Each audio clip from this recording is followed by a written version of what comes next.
जय बद्री केदारनाथ दोस्तों, बहुत बहुत स्वागत है आप लोगों का मेरे एक और यूट्यूब वीडियो पे। तो दोस्तों आज 8 अप्रैल हो चुकी है और 7 अप्रैल तक के मेरे पोर्टफोलियोज़ अपडेट हो चुके हैं। इससे पहले कि मैं इस वीडियो को शुरू करूं, आपकी जानकारी के लिए बता दूं कि ये वीडियो केवल एजुकेशन पर्पज़ के लिए है, इसे किसी भी रूप में इन्वेस्टमेंट एडवाइस ना समझा जाए। मैं AMFI registered mutual fund distributor हूँ और मेरा ARN नंबर जो है नीचे डिस्क्रिप्शन में पिन है। तो चलिए शुरू करते हैं अपने इंड बनी आपके म्यूचुअल फंड पोर्टफोलियो से। इंड बनी आपके म्यूचुअल पोर्टफोलियो में कल पारिक फ्लैक्सी कैप में 1000 रुपये का गेन हुआ है 1% के नुकसान में। निपॉन लार्ज कैप में 605 रुपये का गेन हुआ है 3% के नुकसान में। ICICI लार्ज कैप में 729 रुपये का गेन हुआ है, ये लगभग 3% के नुकसान में। एडलवेज स्मॉल कैप में 20 रुपये का गेन हुआ है 3% के नुकसान में। एडलवेज मिड कैप में 11 रुपये का गेन हुआ है 1% के नुकसान में। इन्वेस्को मिड कैप में 75 रुपये का गेन हुआ है 2% के नुकसान में। Invesco India large and mid में 114 रुपये का गेन हुआ है 4% के नुकसान में। कोटक मिड कैप में 151 रुपये का गेन हुआ है 1% के नुकसान में। निपॉन मिड कैप में 25 रुपये का गेन हुआ 1% के नुकसान में। HDFC मिड कैप में 113 रुपये का गेन हुआ 1% के नुकसान में। Bank of India small cap में 113 रुपये का गेन हुआ है 2% के नुकसान में। बंधन लार्ज एंड मिड में 64 रुपये का गेन हुआ है, ये लगभग 1% के नुकसान में। HSBC स्मॉल कैप में 35 रुपये का गेन हुआ है 7% के नुकसान में। कोटक स्मॉल कैप में 93 का गेन हुआ है 7% के नुकसान में। मोतीलाल मिड कैप में 98 रुपीज़ का गेन हुआ है 11% के नुकसान में। कैनरा रोबेको स्मॉल कैप में 7 रुपये का गेन हुआ है 5% के नुकसान में। निपॉन इंडिया स्मॉल कैप में 30 रुपये का गेन हुआ है लगभग 4% के नुकसान में। SBI स्मॉल कैप में 12 रुपये का लॉस हुआ है और लगभग 7% के नुकसान में। GM फ्लेक्सी कैप में 118 रुपये का गेन हुआ है लगभग 8% के नुकसान में। टाटा स्मॉल कैप में 78 रुपये का गेन हुआ है 13% के नुकसान में। जियो ब्लैक रॉक में 72 रुपये का गेन हुआ है लगभग 7% के नुकसान में। DSP मल्टी एसेट में 22 रुपये का गेन हुआ है लगभग 1% के नुकसान में। इन्वेस्को इंडिया स्मॉल कैप में 6 रुपये का गेन हुआ है आधे % के नुकसान में। ICICI लार्ज एंड मिड में 10 रुपये का गेन हुआ है लगभग 4% के नुकसान में। आज कौन कौन सी मेरी SIP कटी हैं आप देख सकते हैं कि आज मेरी कैनरा रोबेको, बंधन large and mid, HDFC mid cap, ये 3 SIP कटी हैं। आइए चलते हैं अब अपने ग्रो ऐप के म्यूचुअल फंड पोर्टफोलियो। तो ग्रो ऐप के म्यूचुअल फंड पोर्टफोलियो में क्या स्थिति है एक बार उस पर नज़र मार लेते हैं। तो ग्रो ऐप के म्यूचुअल फंड पोर्टफोलियो में दोस्तों कल 6000 रुपये का गेन हुआ है। ये पोर्टफोलियो अभी 7% के नुकसान में। डेली डे वाइज अगर हम रिटर्न देखते हैं तो आपको स्थिति दिखा देता हूँ। तो लीड कर रहे हैं Parag Parikh flexi cap, HDFC large cap. तो लार्ज और फ्लेक्सी कैप कल लीड कर रहे थे क्योंकि कल लार्ज कैप ही ज़्यादा बड़े थे। बाकी स्मॉल कैप मिड कैप ने भी सब अच्छा गेन दिखाया कल और ठीक ठाक रिटर्न दिखाए हैं। केवल एकमात्र कॉन्ट स्मॉल कैप ही कल नेगेटिव में था, उसके अलावा सब पॉजिटिव में थे कल। तो 7% के नुकसान में अभी भी ये पोर्टफोलियो।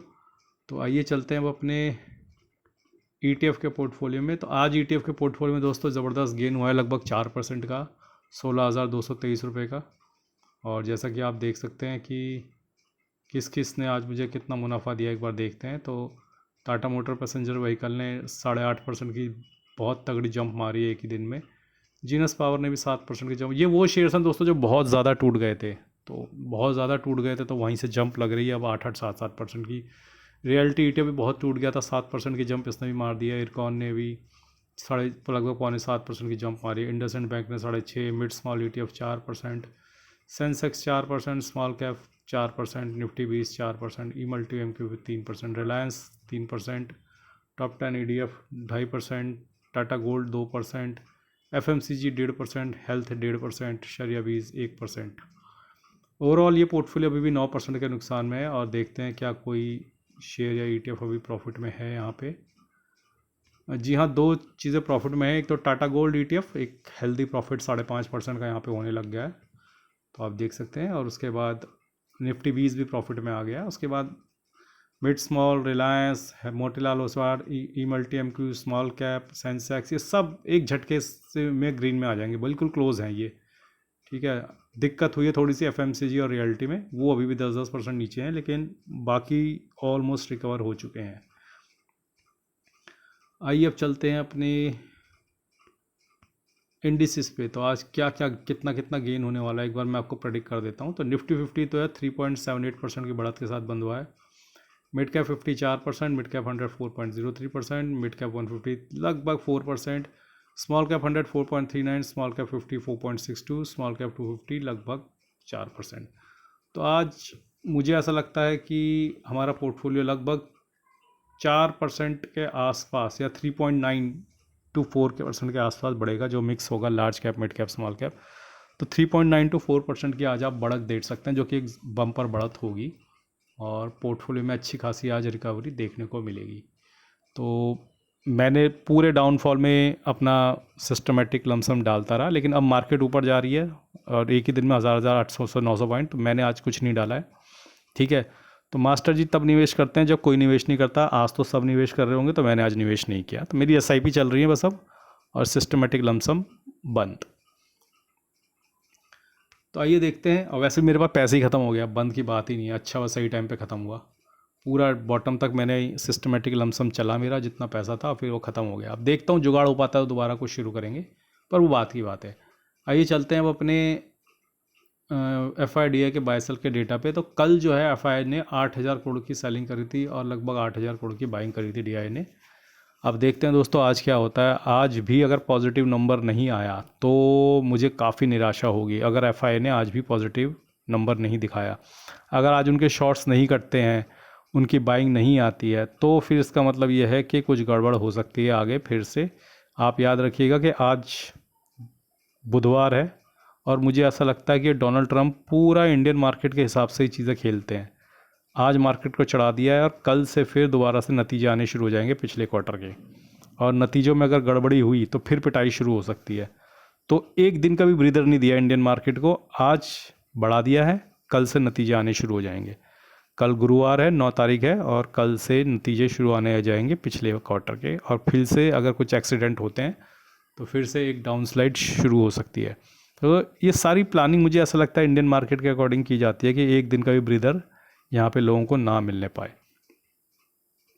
बाकी दोस्तों जैसा कि आपने देखा है कि आपने अपनी SIP शुरू रखी, और जैसा कि मैं रिक्वेस्ट करता रहा कि अपनी सिस्टमेटिक SIP शुरू रखिए, तो उम्मीद करता हूँ अपनी सिस्टमेटिक SIP शुरू रखी होगी और लमसम SIP भी आप लोगों ने चलाई होगी, जिसके पास जितना पैसा रहा होगा। अब यहाँ से मार्केट मुझे नहीं लगता कि सीधा एकदम ऑल टाइम हाई बनाएगा यहाँ से, ठीक है, क्योंकि कल से नतीजे शुरू होने होंगे, तो कल से फिर दोबारा मार्केट में नेगेटिविटी उस नतीजों की आनी शुरू हो जाएगी अगर नतीजे ख़राब आते हैं। तो वो स्टॉक चुनिंदा स्टॉक्स अब चलेंगे जिनके नतीजे अच्छे आएंगे।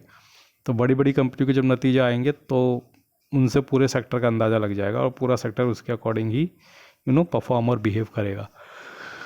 तो बने रहिए दोस्तों। बाकी मैंने कुछ फ्लिपकार्ट के लिंक्स दे रखे हैं इस वीडियो पे, तो अगर आप अपनी मोबाइल स्क्रीन पे टैप करेंगे तो लेफ्ट साइड बॉटम पे आपको लिंक मिल जाएगा। उसके अंदर मैंने महेश चंद्र कौशिक जी की म्यूचुअल फंड रिलेटेड और शेयर बाज़ार रिलेटेड बहुत बेहतरीन बुक्स के लिंक दे रखे हैं।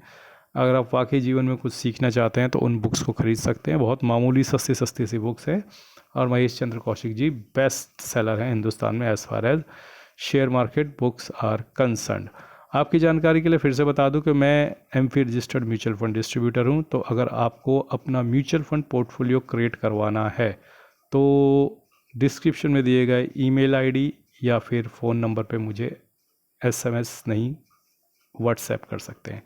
आज के लिए बस इतना ही। धन्यवाद। Good bye. जय बद्री केदार।